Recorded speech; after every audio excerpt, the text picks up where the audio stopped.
Update na po tayo sa pagbisita ng Pangulo sa Bogo, Cebu, ang epicenter ng malakas na lindol nito pong Martes.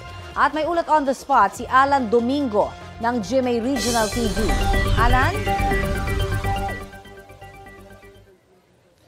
Yes, Connie, binisita ni Pangulong Marcos ang isang pamahay dito sa Sitio Cogita, Barangay Pulambato, sa Bogo City kung saan 7 ang nasawi. Kabilang na ang isang buntis.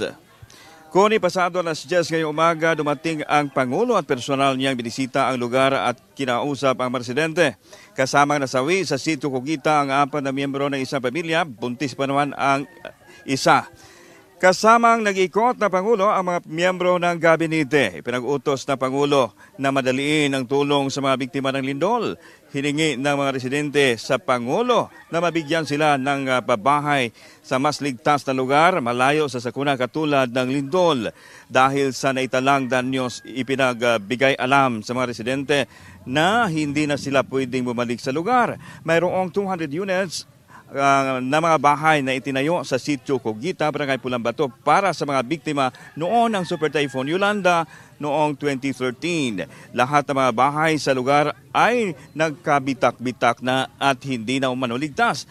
Ayon sa mga residente, hindi nila alam kung saan sila pupunta kung sila'y paalisin.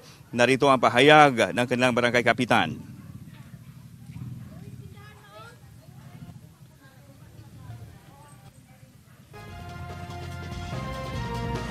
Connie, nakakaranas pa rin tayo ng mga pagyanig o mga aftershocks na ikinababahala ng ating mga kababayan.